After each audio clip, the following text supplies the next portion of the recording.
Hello everyone, welcome you all Clarity of Concepts by Shruti. So basically सबसे पहले तो आप सभी का थैंक यू कि आपने इस वीडियो पर क्लिक किया और अपना इतना ज़्यादा इम्पोर्टेंट समय निकाल कर इस वीडियो को देखना चाहा। बेसिकली इस चैनल पर हम अपने अराउंड जो हैपनिंग्स हो रही हैं डे टू डे लाइफ की, चाहे वो आपके किसी भी एग्ज़ाम से रिलेटेड हो, एसएससी, यूपीएससी, सीजीएल, आपका कोई भी एग्ज़ाम हो या इनफैक्ट बीएड का कोई टीचिंग एग्ज़ाम, सीटेट हो, यही एग्ज़ाम्स क्यों ना हो, इन सब से रिलेटेड हम बिल्कुल जो कॉम्प्लेक्स टॉपिक होता है उसको बिल्कुल सिंपल वर्ड्स में, इजी लैंग्वेज में उन कॉन्सेप्ट्स को समझेंगे और बिल्कुल उसके कोर नॉलेज में जाके और उस पर पूरी रिसर्च करके अपना नोट्स प्रिपेयर करेंगे। सो ज़्यादा टाइम ना वेस्ट करते हुए आज की जो हमारी क्लास है वो डेडिकेटेड एमडीयू के एग्ज़ाम्स चल रहे हैं फर्स्ट ईयर के, या आगे भी जो भी लर्नर्स इस वीडियो को देखेंगे फॉर एमडीयू, सीआरएसयू, उन सभी के लिए जो ये एक वीडियो है बहुत ही ज़्यादा बेनिफिशियल रहेगी। सो बेसिकली आज हम करेंगे अपनी जो पेपर नंबर 2 है बुक, इसके बारे में चर्चा, जो कि है हमारी कॉन्टेम्प्रेरी इंडिया एंड एजुकेशन के ऊपर। बेसिकली ये बीएड की बुक है और आप जैसे कि देख सकते हैं इसमें यूनिवर्सिटीज़ है, नीचे मेंशन है। मैं इस बुक में से ही आपको देख देख कर बताऊंगी, जैसे मैंने इसमें कुछ इंपॉर्टेंट पेजेस जो है मार्क कर रखे हैं, बीच बीच में फोल्ड कर रखे हैं, कि जब मैंने इनको पढ़ के पहले ही आप लोगों के लिए कर लिया था, ताकि वीडियो में हमारा ज़्यादा टाइम वेस्ट ना हो इंपॉर्टेंट टॉपिक्स के बारे में डिस्कस करने के लिए। सो चलिए शुरू करते हैं। और हाँ, जैसे कि मैं आपको बता रही थी कि इस पे ऑलरेडी मेंशन है ये किस किस के लिए बेनिफिशियल है। जैसे हमारे जो सीआरएसयू यूनिवर्सिटी है, एमडीयू यूनिवर्सिटी है, इंदिरा गांधी यूनिवर्सिटी है, ठीक है, और ये बंसीलाल यूनिवर्सिटी है, ठीक है, उसके बाद भिवानी यूनिवर्सिटी, इन सब के लिए एक्सेट्रा आप देख लीजिएगा। ये वीडियो उन सभी के लिए बेनिफिशियल है हमारे पेपर 2 की। So let's start contemporary India and education. तो अगर आप सभी के पास भी ये बुक है तो मैं आप सबसे रिक्वेस्ट करूंगी आप वीडियो के साथ साथ अपनी ये बुक जो है ऐसे ओपन कर लीजिए, साथ साथ में पढ़ लीजिएगा।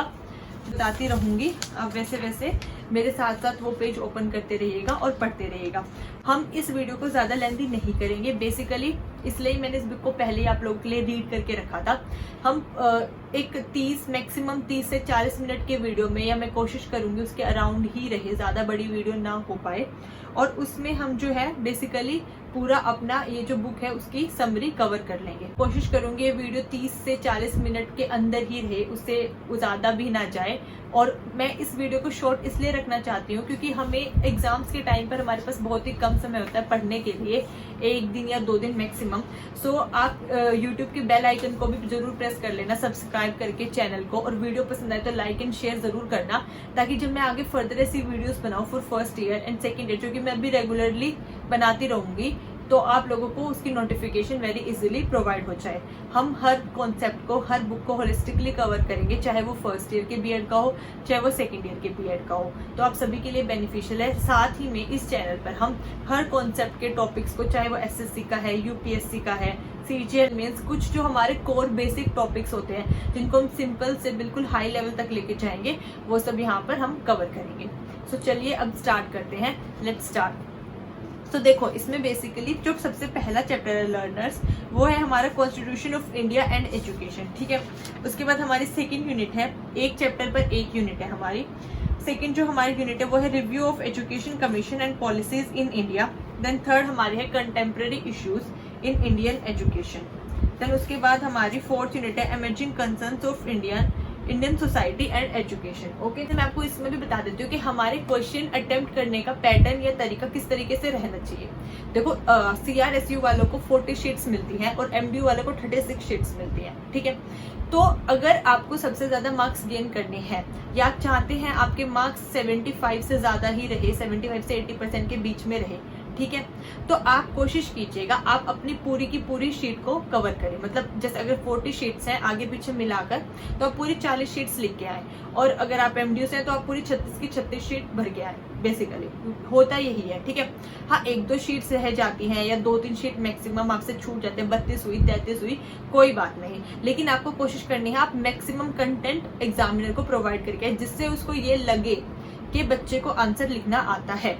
अगर आपको नहीं भी आता है तो आप वीडियो में बने रहिए, मैं आपको सिखाऊंगी कि आपको आंसर्स लिखना कैसे। ऑब्वियस सी बात है, हम 33 शीट्स का या 40 शीट्स का कंटेंट लर्न करके बिल्कुल नहीं जा सकते।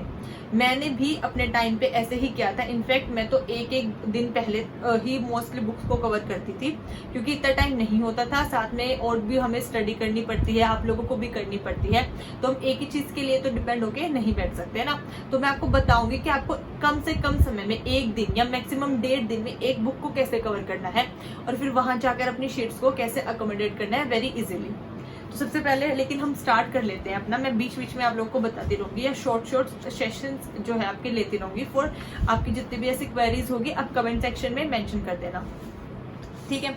तो इसमें जो हमारी सबसे पहली यूनिट है contemporary of India and education, इसमें हम इंपॉर्टेंट क्वेश्चंस देख लेते हैं। बेसिकली इंपॉर्टेंट के साथ साथ मैं आपको इसमें मोस्टली हर क्वेश्चन का ब्रीफ आउट दे दूंगी, ठीक है। तो इसमें मेरा जो सबसे पहला क्वेश्चन है जो इंपॉर्टेंट भी है, what do you mean by education on the concurrent list, ठीक है। Discuss the concurrent status of education in Indian constitution. तो इसमें क्या बताएंगे हम लोग, बेसिकली हमें बताना है कि एजुकेशन का क्या स्टेटस है इंडियन कॉन्स्टिट्यूशन में। तो एक अब अगर एक बेसिक आंसर भी अपना स्टार्ट करोगे तो आप ऐसे ही स्टार्ट करोगे कि जो 1976 तक था वो हमारा जो एजुकेशन सब्जेक्ट था वो एक स्टेट सब्जेक्ट था टिल 1976, लेकिन उसके बाद इसको अमेंडमेंट किया 42nd अमेंडमेंट एक्ट 1976 में, और इसको बेसिकली एक कॉन्करेंट लिस्ट में डाल दिया गया, ठीक है। कॉन्करेंट लिस्ट का मतलब होता है जहाँ पे सेंटर एंड स्टेट दोनों अपने लॉज बना सकते हैं, खाली स्टेट की ही जिम्मेवारी नहीं रहेगी लॉज बनाने की, ओके। और ये आप सबको पता ही होगा कि हमारे कॉन्स्टिट्यूशन में 3 लिस्ट है, स्टेट लिस्ट, कंकरेंट लिस्ट और एक हमारी है सेंट्रल लिस्ट। तो पहले स्टेट लिस्ट में था लेकिन अब उसको कंकरेंट में डाल दिया। तो बेसिकली आपको इस आंसर में यही लिखना है, जैसे डायरेक्टिव प्रिंसिपल्स है हमारे डीपीएसपीज हम जिनको बोलते हैं। तो अगर आपको कुछ कुछ इंपॉर्टेंट डीपीएसपीज लर्न है तो बहुत ही अच्छी बात है, अगर नहीं भी है तो आप कुछ इंपॉर्टेंट कर लीजिए, ठीक है। जैसे कि राइट टू वर्क है, right to free and compulsory education है सभी के लिए एट द मतलब up to the age of 14 years के लिए। राइट फॉर इक्वल वेजेस है, मतलब कि आपको एक काम का, चाहे आप मेल है चाहे आप फीमेल है, लेकिन आपको इक्वल वेज ही मिलेगी। अगर मेल को 400 रुपए मिलते हैं प्रतिदिन के तो फीमेल को भी 400 रुपए ही मिलेंगे, कोई भेदभाव नहीं होगा, ठीक है। अब आपको करना क्या है, ऑब्वियसली बात है, अगर आप एजुकेशन को कंकरेंट लिस्ट में डालोगे तो आप उसके कुछ बेनिफिट्स बताओगे, आपने ऐसा किया क्यों है आप ये बताओगे। तो आपने यूनिफॉर्मिटी लाने के लिए क्या कि समानता बनी रहे, सबको एक समान बराबर हिस्सा हकदार, हर बच्चा बराबर का हिस्से का हकदार है हमारे एजुकेशन में, ठीक है। आपने उसके स्टैंडर्ड को इम्प्रूव करने के लिए किया है। एजुकेशन एक इमोशनल इंटीग्रेशन है, सबको इमोशनली बाइंड करके रखता है, ठीक है।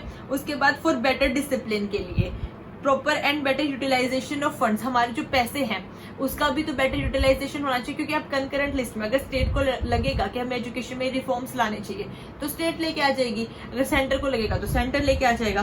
Then quality leadership from the central government, अब क्योंकि कंकरेंट में तो दोनों लोग बनाएंगे, पहले खाली स्टेट ही बनाती थी, लेकिन अब इसका बेटर इम्प्लीमेंटेशन हो पाएगा पॉलिसीज का।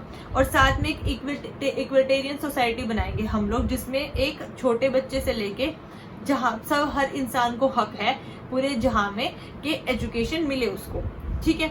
उसके बाद इसमें ये हमारे डेमोक्रेटिक वैल्यूज के ऊपर, उसके बाद आप अपने पास से पॉइंट लिख दीजिएगा कि डेमोक्रेटिक वैल्यूज के ऊपर बेस्ड है ये, फ्री हेरिटेटिज्म से माइनॉरिटीज के लिए सिक्योरिटी का काम प्रदान करता है ये, ठीक है। इस तरीके से लोकल कम्युनिटीज को एक प्रोटेक्शन देता है। तो ये मैंने आपको इतने सारे पॉइंट्स बता दिए, इसमें से आप कोई भी 5 से 7 पॉइंट भी याद कर लेना, या याद ना भी हो तो मैं आपको नेक्स्ट क्लास में बताऊंगी हम कैसे फ्लो चार्ट। अभी ये हमारा जो बोर्ड है इस तरीके से हैंगिंग है, लेकिन जल्दी ही हमने ऑर्डर कर दिया है ऑनलाइन, हमारे पास पूरा प्रॉपर व्हाइट बोर्ड होगा जिसमें मैं आपको फ्लो चार्ट्स बनाकर दिखाऊंगी आपको कैसे करने हैं, और आपको शीट्स प्रॉपरली भरनी या लिखनी कैसे है, और आपको कंटेंट बिल्कुल भी याद करके नहीं जाना है। मैं आपको हर आंसर में सिर्फ 5 वर्ड्स बताऊंगी, सिर्फ 5 वर्ड्स, जैसे छोटे बच्चों को सिखाते हैं कैट, बैट, रेड, ऐसे आपको वही 5 वर्ड याद करने होंगे, और उससे रिलेटेड मैं आपको इंपॉर्टेंट क्वेश्चन बता दूंगी और आपको वही लिख के उसी से आप पूरा अपना आंसर जनरेट करके लिख पाओगे, ठीक है। सेकेंड, अब हमें बताना है पॉलिसीज एंड एक्ट्स जो हमारे एजुकेशन में गिवन है।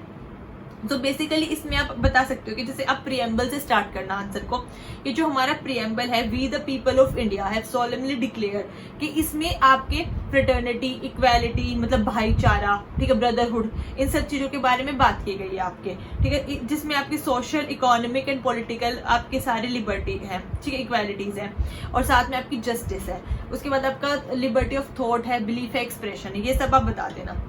उसके बाद आप इसमें बताओगे कि फ्री एंड कंपल्सरी एजुकेशन बोला गया है प्राइमरी लेवल तक, ठीक है। साथ में हमारा जो कॉन्स्टिट्यूशन ऑफ इंडिया है वो यूनिवर्सल एडल्ट फ्रेंचाइज की भी बात करता है।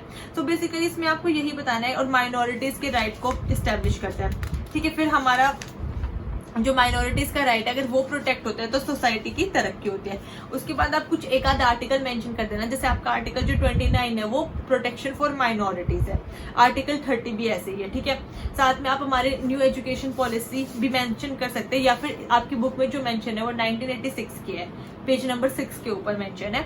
आप उसके कुछ 2-4 नॉर्म्स मेंशन कर सकते हैं जो बहुत ही बेसिक होते हैं, कि आपको भेदभाव नहीं करना है ओबीसी मतलब अदर बैकवर्ड क्लासेस के लिए, और SC STs के लिए आपको एक सर्टेन अमाउंट में रिजर्वेशन रखने हैं ताकि इनको भी बराबर का हक मिले, ठीक है। और इसमें वुमेन्स को प्रॉपर रिप्रेजेंटेशन मिलनी चाहिए। देन उसके बाद हमारा कोठारी कमीशन है 1964 से 66 का, ठीक है, आप ये मेंशन कर सकते हैं। और आर्टिकल 14 जो आपका राइट टू इक्वालिटी के बारे में बात करता है, ठीक है। आर्टिकल 15, आर्टिकल 16, 17 जो आपका right to untouchability, against untouchability action होगा, इसके बारे में बात करता है, ठीक है। अब ये सब मेंशन कर सकते हैं। देन आपका आर्टिकल जो बीच में 15-16 है ये बात करते हैं आपके reservation in education and reservation in employment, अब ये सब मेंशन कर सकते हैं। उसके बाद आप अपने DPS पे उठा लीजिए, आर्टिकल 44 जो यूनिफॉर्म सिविल कोड के बारे में बात करता है। ये इस बुक में हर एक आंसर में आपको ये सब नहीं लिखा हुआ है, लेकिन मैं ये कुछ चीजें मेरे जो माइंड में आते रहते हैं साथ साथ आपको बताते हुए मैं ये बताते जा रही हूँ। तो सेम आपको भी इसी तरीके से एक्सपीरियंस हो जाएगा कि फ्लो चार्ट्स कहाँ बनाने हैं, कहाँ पे आप किस पॉइंट को रिलेट करके मेंशन कर सकते हैं। तो उसके लिए आप साथ में रहिए मेरे, मैं आपको बताती जाऊंगी। देन उसके बाद हमारा है education of marginalised and socially disadvantage segments के लिए। तो हमें बेसिकली एजुकेशन का जो रोल है वो डिस्कस करना है कि जो हमारे मार्जिनलाइज्ड सेक्शन है उनको कैसे एम्पावरमेंट मिलती है। तो इसमें आप बता दीजिए वही क्या, मतलब 5-6 पॉइंट्स के अराउंड आपकी ये यूनिट घूम रही है। जैसे प्रियम्बल है, DPSP है, डॉक्टर BR अम्बेडकर ने हमें इक्वालिटी दिलाई थी SCs STs को, OBCs को हमारे कॉन्स्टिट्यूशन में, या हैंडीकैप्ड हैं जो, ठीक है, स्पेशल बच्चे हो गए आपके, ठीक है, क्योंकि एजुकेशन पे सबका अधिकार है। आप साथ ही में इसमें जैसे सब बच्चे ये मेंशन करेंगे, लेकिन आप फंडामेंटल ड्यूटी भी जरूर मेंशन कीजिएगा, क्योंकि जो हमारी फंडामेंटल ड्यूटी है वो भी एजुकेशन के बारे में बात करते हैं। फंडामेंटल ड्यूटी नंबर 11 वो को बात करती है, आप एक बार चेक कर लीजिएगा, वैसे 11 ही है। उसके बाद इसमें हमारे राइट टू एजुकेशन की एक्ट है जो 2009 का, वो मेंशन कर सकते हैं, ठीक है। और उसमें आप बता सकते हैं कैसे वो एजुकेशन प्रमोट करती है हमारे एम्पावरमेंट करने में वीकर सेक्शंस की, ठीक है। जैसे promoting capacity to welcome and accept social change, एक सोशल जो चेंज होता है हमारे समाज में, एक धारा बन गई है जैसे रूढ़िवादी सोच की, कि भाई जो बच्चा है अगर वो मेल है तो वो पढ़ सकता है, लेकिन फीमेल को हम एक अप टू 8th या up to 4th class 5th class हम नहीं पढ़ाएंगे। तो उसको एक इक्वल लेवल पे लाने के लिए वो हमारा काम आता है। Then education brings phenomenal change in the society, education help करते हैं पॉवर्टी को रिमूव करने के लिए, पॉवर्टी हटाने के लिए, अवेयरनेस क्रिएट करते हैं, और एक इंडिविजुअल पर्सन की आइडेंटिटी जो है समाज में वो बनाती है, ठीक है। उसके बाद आपके आर्टिकल जैसे 14 राइट टू इक्वालिटी हो गया, 15 आप डिस्क्रिमिनेशन नहीं करोगे रिलीजन, रेस, कास्ट, सेक्स के बेस पर, ठीक है। आर्टिकल 339 हो गया हमारे कॉन्स्टिट्यूशन का, जिसमें बोला गया है कि जो कंट्रोल है यूनियन का over administration of schedule areas में। आर्टिकल 340 हो गया, माइनॉरिटीज के लिए आपके आर्टिकल 29 एंड 30 हो गए। देन हमारी नेशनल एजुकेशन पॉलिसी 1986 की जो पर्टिकुलरली SCs एंड STs के ही हित में बनाई गई थी, कि उनको प्री मैट्रिक से लेके फाइनल तक हम जो है उनको इक्वल एजुकेशन प्रोवाइड करेंगे। देन उसके बाद आपका बुक में दिया गया है एजुकेशन, आपके फंडामेंटल राइट डिस्क्राइब करने हैं आपको 14, 15, 16, 30 एंड 51A। इतनी देर से मैं आपको बता ही रही हूँ 14, 15, 16, तो 30 मैंने आपको बता दिया माइनॉरिटीज का। जो 51A है आपका, ये बेसिकली फंडामेंटल ड्यूटीज है जो मैंने आपको अभी अभी बताई थी। हमारे कॉन्स्टिट्यूशन में इनिशियली 10 फंडामेंटल ड्यूटीज थी, आपकी बुक में भी 10 ही गिवन है, मतलब मेरे पास जो ये लक्ष्मी की बुक है इसमें तो 10 ही गिवन है। आप लोग देख लीजिएगा कि आपकी बुक में कितने हैं, लेकिन बाद में अमेंडमेंट से अब हमारे पास 11 फंडामेंटल ड्यूटीज हैं। देन हम बेसिकली मैं आपको ये शॉर्ट में बता देती हूँ, वैसे मैं अलग इसके लिए एक वीडियो भी रिकॉर्ड करके डाल दूंगी और ट्रिक भी बता दूंगी आपको लर्न कैसे करनी है। जो हमारी सबसे पहली फंडामेंटल ड्यूटी है वो हमें बोलते हैं हमारे national flag, constitution, national anthem, इन सब की हमें रिस्पेक्ट करनी है। सेकेंड हमें बोलते हैं कि हमारे जो फ्रीडम स्ट्रगल फाइटर्स थे उनके आइडियाज को हमें चेरिश करना है। थर्ड हमें बोलते हैं अपने सोवरेनिटी, यूनिटी एंड इंटीग्रिटी, हमें अपने देश की अखंडता, एकता और ये सब हमें बचा के रखना है और उसको आगे लेके जाना है। फोर्थ हमें बोलता है कि जब भी हमें हमारा नेशन बुलाएगा तो हमें हमेशा सर्विस के लिए हमेशा तत्पर तैयार रहना है, चाहे हमें कभी भी जाना पड़े। फिफ्थ हमें बोलता है हमें एक कॉमन ब्रदरहुड जो है भाईचारा निभाना चाहिए अपने देशवासियों के साथ। सिक्स हमें बोलता है हमारी जो रिच हेरिटेज है हमें उसकी प्रोटेक्शन करके रखनी चाहिए, ऐसे नहीं कि भाई खराब कर दे, हमारे देश की धरोहर है वो। सेवेंथ हमें बोलता है कि हमारा जो नेचुरल एनवायरनमेंट है हमें उसकी प्रोटेक्शन करनी चाहिए। एट्थ हमें बोलता है हमें साइंटिफिक टेम्पर जो है और ह्यूमनिज्म की भावना जो है वो डेवलप करनी चाहिए, स्पिरिट ऑफ इंक्वायरी होना चाहिए, ठीक है, जिज्ञासा होनी चाहिए। नाइन्थ हमें बोलता है कि हमें वायलेंस से दूर जाना चाहिए और हमारी जितनी भी प्रॉपर्टी है आपकी बाहर है, घर की है, खुद की पर्सनल है, किसी और की है, सबको प्रोटेक्ट करके रखना चाहिए और खासकर पब्लिक प्रॉपर्टीज को तो जरूर प्रोटेक्ट करना चाहिए। फिर टेंथ हमें बोलता है कि हमें एक्सेलेंस की तरफ बढ़ना चाहिए हर स्फीयर में। अब इसी के साथ आपकी 11th fundamental duty add on हुई है जो इस बुक में मेंशन नहीं है, लेकिन मैं आपको अपनी तरफ से बता देती हूँ, जिसमें हमें बोला गया है कि हमें एजुकेशन करनी चाहिए, जो ऐड हुई थी 86 अमेंडमेंट एक्ट 2002 से, कि हमें 6 से 14 साल के बच्चों को एजुकेशन देनी चाहिए फ्री ऑफ कॉस्ट, ठीक है। तो 6 से 14 साल के बच्चों के लिए एजुकेशन होगी। फिर आपके डायरेक्टिव प्रिंसिपल्स हैं DPSPs, जिनको हम शॉर्ट में बोलते हैं, आर्टिकल 41, 45 एंड 46, ये भी आपकी इक्वालिटी की ही बात करते हैं क्योंकि ये हमारे कुछ इंपॉर्टेंट DPSPs हैं। उसके बाद हमारा इस यूनिट का लास्ट क्वेश्चन आ जाता है जो आपका राइट टू एजुकेशन एक्ट 2009 है। ये बहुत इंपॉर्टेंट एक्ट है, मैं आपको जल्दी से बता देती हूँ इसके बारे में। ये क्वेश्चन मैं अभी आपको लास्ट में बताती हूँ, कुछ इंपॉर्टेंट क्वेश्चन इस यूनिट से। ये जो एक्ट है, अब देखो, अब लॉजिकली सोचना कि अगर कोई भी सरकार एजुकेशन के रिगार्डिंग एक्ट लेके आई है तो वो बेसिकली किस चीज के बारे में बात करेगा, वो हमें यही कहेगा कि आप फ्री एंड कंपल्सरी एजुकेशन दो 6 से 14 साल के बच्चों को, ठीक है। और ये जो एक्ट है ये बेसिकली आपको बोला गया था कि राइट टू लाइफ, जो हमारा आर्टिकल 21A है, वो बोलता है कि राइट टू लाइफ सबके जो लाइफ है, जीने का अधिकार सबको है, तो सबको बराबर भी जीने का अधिकार है ना, इसलिए एजुकेशन की बात की गई। फिर उस टाइम पे बोला काफी, मतलब ये जब 2009 में मिस्टर मनमोहन सिंह जी की सरकार थी तो काफी एम्फेसाइज किया गया था हमारे कंट्री की जो यंग यूथ है उसको नर्चर करने के लिए, इसलिए जब बोला गया था कि अब रिजर्वेशंस कर दो, ठीक है, और उसके बाद हम अपने बच्चों को पढ़ाएंगे और उनको एजुकेशन देंगे, क्योंकि हमारा खुद जो कॉन्स्टिट्यूशन है वो भी हर जगह यही बात बोलता है, आप फंडामेंटल राइट्स उठा लो, DPSPs उठा लो, फंडामेंटल ड्यूटीज उठा लो। फिर 86 कॉन्स्टिट्यूशनल अमेंडमेंट कर दिया इसमें आपके राइट टू एजुकेशन 2009 में, जिसमें क्या कहा गया, आर्टिकल 21A इसमें इंसर्ट कर दिया गया फंडामेंटल, मतलब 86 अमेंडमेंट में क्या होता है, आर्टिकल 21A को हमने कॉन्स्टिट्यूशन में इंसर्ट किया था, जिसमें हमने स्पेसिफिकली मेंशन किया था कि 6 से 14 साल के बच्चों को हम एजुकेशन देंगे फ्रीली, ठीक है।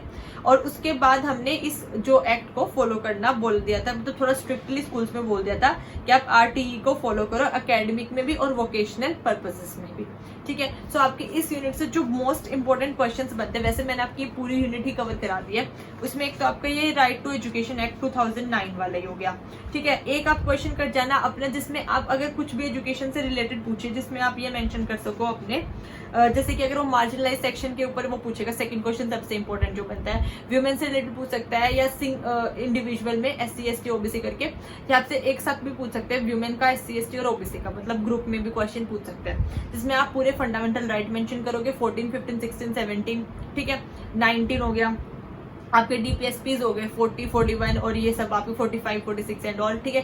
फंडामेंटल ड्यूटीज हो गई, प्रीएम्बल हो गया, ये कॉन्स्टिट्यूशन का आप मेंशन कर देना।